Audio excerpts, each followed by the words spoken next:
자, 검찰 수사는 당시 이제 왜곡 보도를 했던 일부 언론사들로까지 향할 것으로 보입니다. 지난해 대선을 앞두고 윤석열 대통령이 검사 시절 수사를 무마해준 의혹이 있다고 보도했던 JTBC 어제 메인 뉴스에서 사과 방송을 했습니다.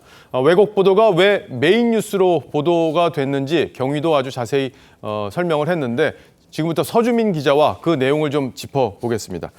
자, 서 기자, 네. JTBC가 결국 잘못을 인정을 했어요. 예, 그렇습니다. JTBC는 대출 브로커 조우영 씨가 박영수 전 특검을 변호사로 선임해서 수사를 제대로 받지 않았다, 이렇게 무마를 했다라고 보도를 했습니다.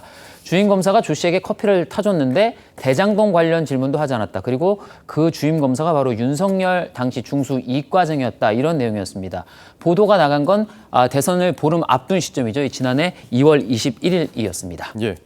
자, 그러면 이게 사실이 아니었다는 거고 JTBC도 결국에는 이런 모든 거를 다 인정을 한 상황이 된 거잖아요. 예, 그렇습니다. 중요 진술 누락과 일부 왜곡이 있었다. 이게 바로 어제 JTBC 앵커가 사과 방송을 하면서 전한 표현입니다. JTBC는 기자 2명이 리포트를 통해서 대선 전 어떤 보도를 했고 또 무슨 문제가 있었는지 비교적 세세하게 보도를 했습니다.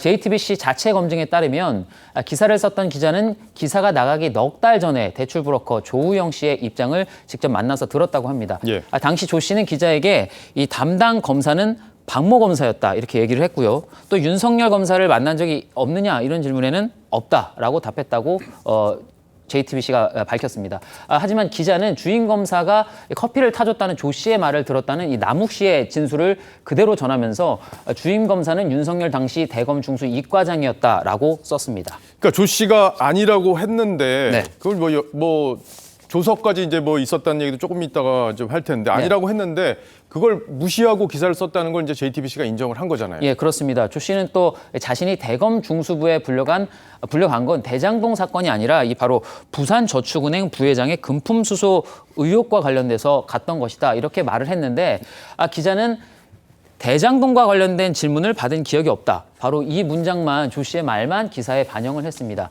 사실 저 역시 오보를 내거나 또 취재가 부족한 경우가 종종 있지만 이 부분은 사실 정말 이해가 안 갈 정도로 악질적인 왜곡으로 보입니다. 악질적이다? 네. 어떤 부분에서 악질적이라고 하는 거죠? 예, 조 씨는 대장동 사건이 아니라 다른 사건으로 불려갔다라고 기자한테 말했다고 방금 말씀을 드렸죠. 이 기자가 대장동 사건으로 조사를 받은 게 아니다, 이런 취지로 말을 한 겁니다, 기자에게. 예.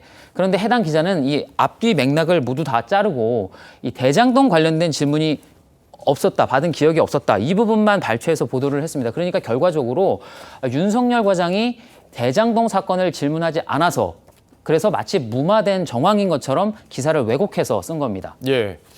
서주민 기자 설명이 좀 이해가 되셨을 텐데 결과적으로는 이 얘기만 딱 써놓으면은 무마한 것처럼 보이는데 네. 그런 의도를 갖고 썼다고밖에 볼 수 없기 때문에 그래서 악질적이다, 이런 표현을 쓴 건데 네.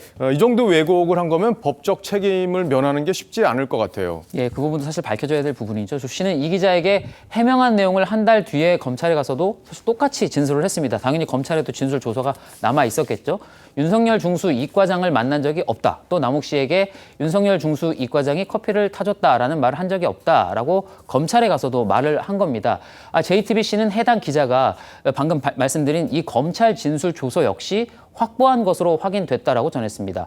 그러니까 보도의 주요 근거였던 검찰 진술 조서 역시 어떤 것을 선택할 것인지 좀 선택적으로 기사에 반영한 셈이 된 겁니다. 예, 그러니까 조우영 씨로부터 아니라는 말도 듣고 네. 또 검찰 진술 조서, 조우영 씨의 조서를 보니까 거기도 아니라고 한 것까지 다 봐놓고 네. 결과적으로는 봐준 것처럼 기사를 쓴 거잖아요. 그렇습니다. 그래서 실제로 이제 본 기자가 해당 기자가 그런 의도성을 가지고 그렇게 기사를 썼는지 이 부분이 수사로 밝혀져야 될 부분인 것으로 보이고요.